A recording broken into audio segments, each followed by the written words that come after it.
Hello!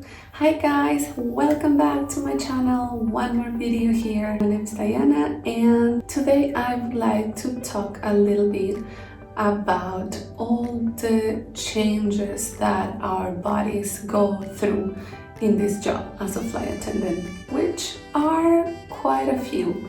So let's begin. The first thing, and the one that I'm suffering the most at the moment, is hair loss. I have never had this problem before and I was very happy like that.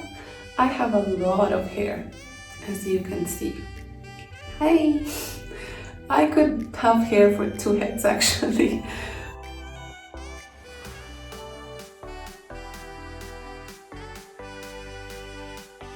And I'm happy. I've always been blessed with great hair. But lately I am losing a lot of hair, and that is because of this job. Because in general, all the things that I'm going to mention, it's affected because of the conditions we're in. We're trapped in a cabin for hours and for so many days because, we're constantly flying.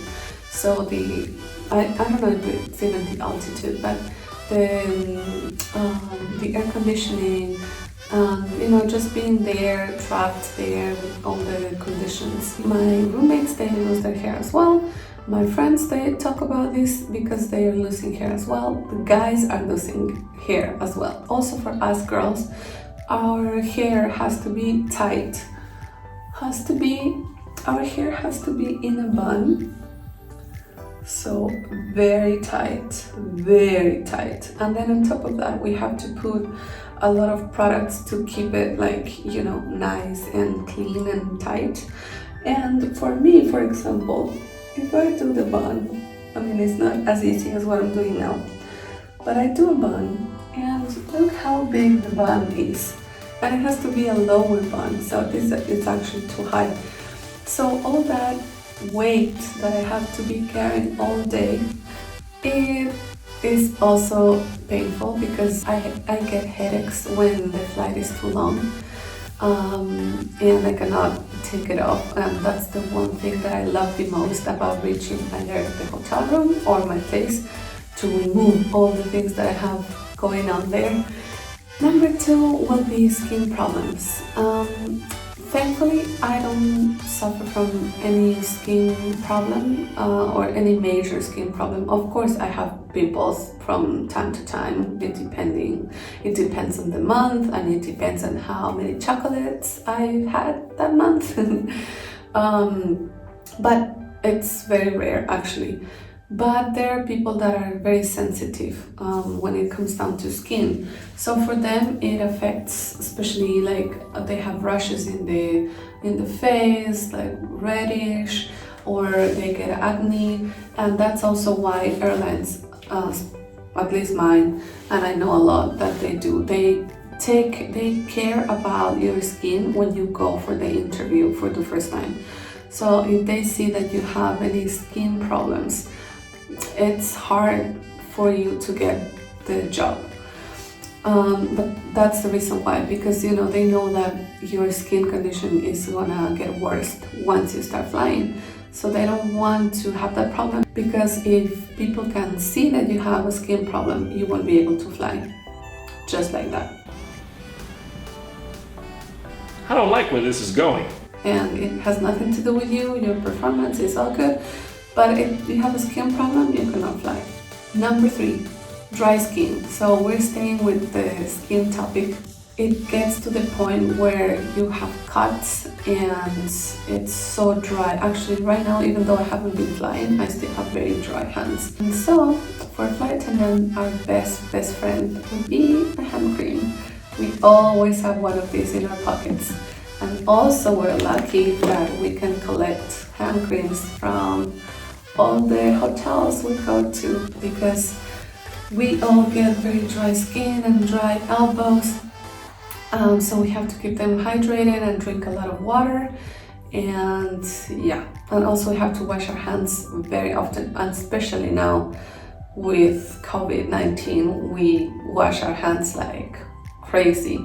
and then we have to sanitize. So imagine that, the soap plus the alcohol so many times plus the air conditioning. Poor hands. Number 4 is weight loss or weight gain. I've heard that most flight attendants, they gain weight. And that's also why in some airlines they control your weight when you go for an interview, and you have to be between a specific weight range. And some are more strict than others when it comes down to weight. They will measure your weight from time to time while you're working. Stop! No, no, no, no, no, no, no, no, no, no. And so why do flight attendants gain weight? I don't know if this is scientifically proven or not, but they say that they feel bloated. Usually, like, people retain liquids. And also, of course, the food from the plane, if you are gonna eat that every day on every flight, that's also known that you will gain weight eating all of those things. And of course we have chocolates, we have things like that will contribute to that. For my particular case, I have experienced the opposite. I've lost weight. I lost like 5 kilos, and I'm flying for almost 7 months. So imagine that, it's a lot of kilos. And I think in my case it's because I was not as physically active the last couple of years, and now I am very active. Because this job is very demanding, very, like, you have to be on your feet, you have to move a lot, walk a lot. There are flights where you have no time to sit. You eat like walking and you eat standing. So, and 5 minutes. So I actually like this because I feel like my body is very active nowadays. And also for me, I like, since I am still new, I like to explore every city I'm in. So I walk for miles or for kilometers, and I really like that. And that's why I've been losing weight. And I do eat everything. I eat everything on the flight.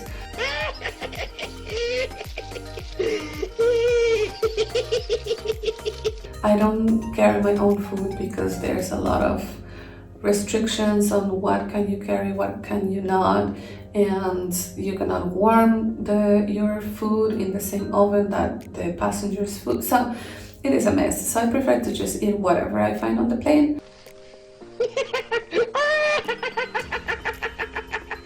Also, that way I save some money and I prefer to just spend it in whichever location I'm going to, go to a nice restaurant or just order from the hotel. But yeah, that's just what I prefer. Probably I will change my mind later on and I'll like to start preparing my own food, but for now I'm good like this. Number 3 will be otitis or otitis in Spanish. This is a condition where the ear is the one affected. It's an inflammation inside the ear, and it can be dangerous if it's not well treated. So it can lead to deafness, and you don't want to be deaf. This is a very common health issue among flight attendants. We usually suffer from this because of the pressurization, the change of altitude, and also if you are sick, anybody can suffer from this. If you have a cold, if you have your nose blocked, it affects your ears because it's all connected.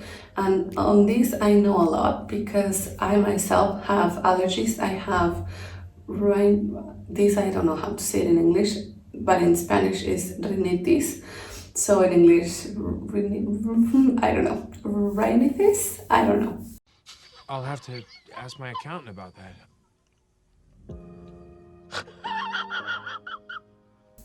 Anyways, it's a condition where you have problems in your nose area, with your nasal here. I mean, mine was pretty bad before, and now I found a doctor that's amazing back home, and he's the one treating me. And also I thought in the beginning I was afraid that I would be able to, do this job, even though I passed everything and they really welcomed me in the company. But I was honest with them and I told them, hey, I have this problem and just letting you know. And I had to go through extra tests, and I had to submit a letter from my doctor saying that he allows me to go on this job.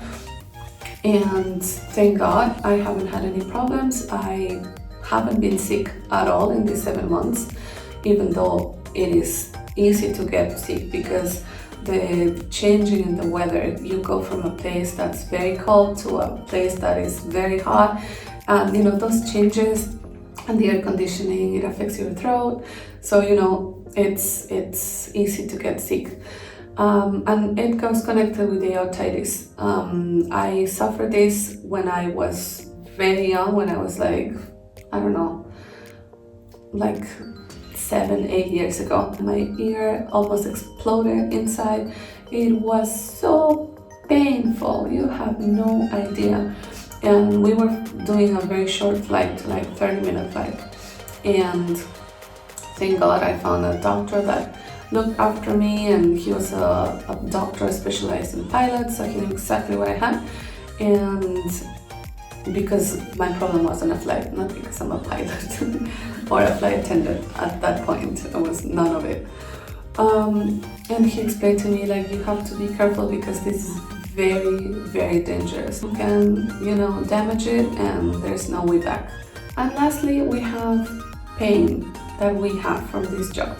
So pain, we usually have back pain, we have feet pain, and that's because feet pain, because we walk a lot, we are always on our feet, we have to walk on the airports, we have to walk to go see the places if you are, out and about and want to explore. And on the flight, we walk a lot. If it's big aircraft, we walk even more. And then back pain, because we have to be on our knees a lot, we have to lean down for a lot of things.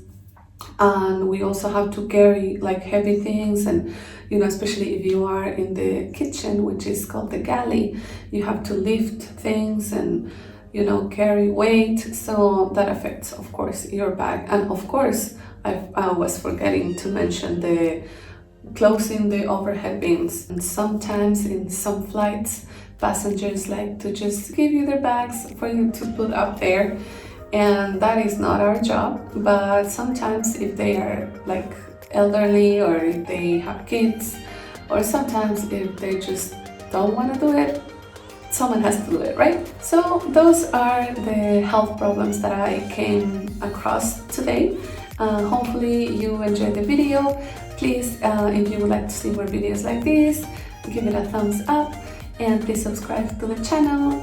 I will be very, very thankful for that. And I will see you in the next video. Take care, guys.